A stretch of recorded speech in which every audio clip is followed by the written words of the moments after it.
जय हिंद दोस्तों, वंदे मातरम। दो देश हैं जिनका नाम आप लोगों ने ज़रूर सुना होगा। एक है नॉर्थ कोरिया और एक है साउथ कोरिया। दोनों देश कभी एक हुआ करते थे, फिर लड़ाई हुई और दोनों देश अलग अलग हो गए। नॉर्थ कोरिया आज जहां गरीबी की गर्त में घुस चुका है और नाम सिर्फ किम जोंग उन का सुनाई देता है, वहीं साउथ कोरिया अपने आप में काफ़ी एक्सेल कर रहा है और उनकी एंटरटेनमेंट इंडस्ट्री जो है वो काफ़ी टाइम से बूम कर रही है। मतलब अगर हम हमारे देश में ही बात करें तो चाहे BTS हो, चाहे कोरियन ड्रामा सीरीज़ हो, इन सभी का चलन काफ़ी ज़्यादा बढ़ता जा रहा है और लोगों का रुझान कोरियन ड्रामा की तरफ काफ़ी ज़्यादा हो गया है। ऐसे में अगर हम स्क्विड गेम की बात ना करें तो शायद ये साउथ कोरिया के एंटरटेनमेंट इंडस्ट्री के साथ नाइंसाफ़ी होगी। स्क्विड गेम्स जो कि मनी हाइस्ट के आसपास ही रिलीज़ हुआ, लेकिन मनी हाइस्ट इससे पहले कि एक हाइप क्रिएट कर पाता, उसके पहले ही स्क्विड गेम ने अपना धमाका कर दिया। दरअसल स्क्विड गेम के साथ काफ़ी सारी चीज़ें जुड़ी हुई हैं, जैसे कि 2009 में इसकी स्क्रिप्ट को रिजेक्ट कर दिया गया था और 2021 में वो धमाल मचा रही है। खरीदते टाइम इसका वैल्यूएशन 21 मिलियन था, जो कि आज करीब करीब 900 मिलियन हो चुका है। तो ये सभी चीज़ें स्क्विड गेम को मतलब आपको सोचने मजबूर कर देंगे कि आखिर इस शो में ऐसा है क्या। मैंने भी जब ये शो देखना शुरू किया तो कहीं ना कहीं मेरा भी दिमाग घूम गया कि यार ये क्या देख रहा हूँ मैं। लेकिन आपको समझना पड़ेगा कि इस शो को वाकई में इतने बेहतरीन तरीके से बनाया गया है कि आपके दिमाग में अगर ये सवाल उठता है कि आखिर इस शो में ऐसा है क्या कि लोग इससे एडिक्ट हो रहे हैं, तो आपका सवाल गलत नहीं है। अगर स्क्विड गेम देखने के बाद आप बचपन में खेले गए गेम्स के बारे में सोचकर खुश होने के बजाय डरने लगते हैं, तो आप अकेले नहीं हैं। कोरिया की ये थ्रिलर सीरीज कर्ज तले दबे लोगों के बच्चों के एक खेल को खतरनाक तरीके से खेलकर पैसा जीतने के बारे में है। नेटफ्लिक्स पर इसके रिलीज होने के 28 दिनों के अंदर ही 11 करोड़ से ज़्यादा यूजर्स इसको देख चुके हैं। 11 करोड़ एक नंबर होता है। ब्लूमबर्ग की एक रिपोर्ट के मुताबिक नेटफ्लिक्स का अनुमान है कि स्क्विड गेम की कीमत लगभग $900 मिलियन हो जाएगी। इससे पहले ब्रिजस्टोन सबसे ज़्यादा देखी गई सीरीज़ थी, जिसे इसने पछाड़ दिया है। ये दिखाता है कि कोरियन ड्रामा को दुनिया भर में दर्शक कितना ज़्यादा पसंद कर रहे हैं। स्क्विड गेम का मशहूर होना पश्चिमी देशों में हाल के सालों में आई कोरियन सभ्यता की सुनामी का एक बड़ा हिस्सा है। K-पॉप के आर्टिस्ट BTS और ब्लैकपिंक म्यूजिक जगत में एक बड़ा नाम बन गए हैं। फिल्मों की बात करें तो पैरासाइट और मिनारी को हॉलीवुड की फिल्मों जैसी पहचान के साथ ऑस्कर सम्मान भी मिले। स्क्विड गेम इसी ट्रेंड की एक अगली कड़ी माना जा सकता है। ऐसा लगता है कि इस के ड्रामा को रातों रात सफलता मिल गई है, लेकिन ऐसा बिल्कुल भी नहीं है। दुनिया भर के दर्शकों पर इसका जादू अभी चला है, लेकिन के ड्रामा एशिया में दशकों से प्रचलित रहे हैं। 90 के दशक में बाजार के खुलने के साथ ही एंटरटेनमेंट इंडस्ट्री में बहुत पैसे आने शुरू हुए। जापान गिरती अर्थव्यवस्था से लड़ने लगा तो चीन की अर्थव्यवस्था बढ़ने लगी। दक्षिण कोरिया की सभ्यता को भी पहचान मिलनी शुरू हो गई।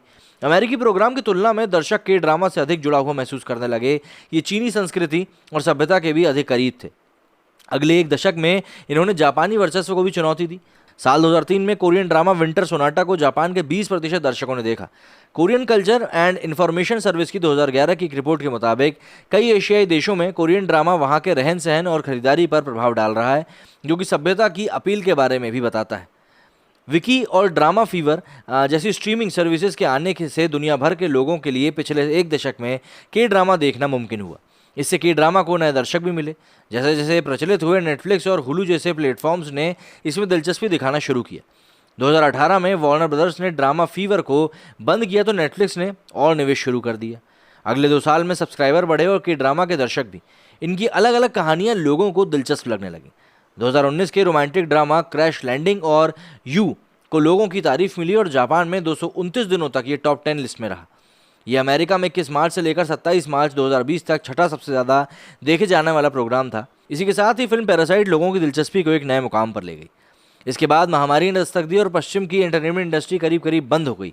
के ड्रामा का क्रेज़ बढ़ता गया। नेटफ्लिक्स ने बताया कि एशिया में के ड्रामा के दर्शक 2019 की तुलना में 2020 में 4 गुना तक बढ़ चुके हैं।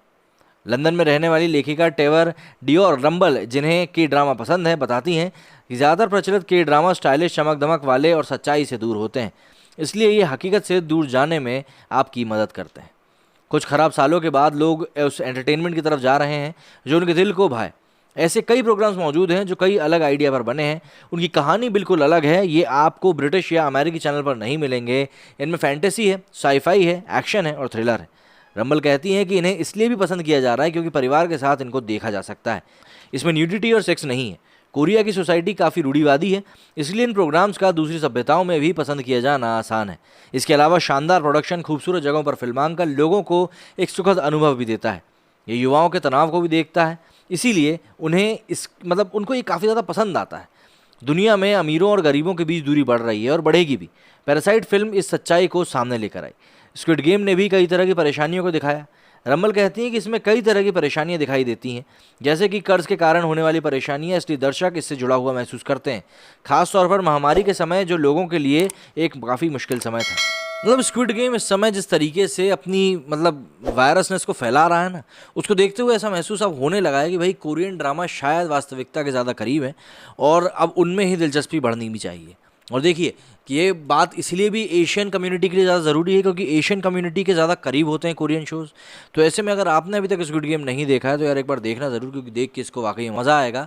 और सबसे बड़ी बात, अगर आपको इंग्लिश से प्रॉब्लम होती है तो नेटफ्लिक्स पर ये हिंदी में भी पड़ा हुआ है, तो आप उसको वहाँ भी देख सकते हैं।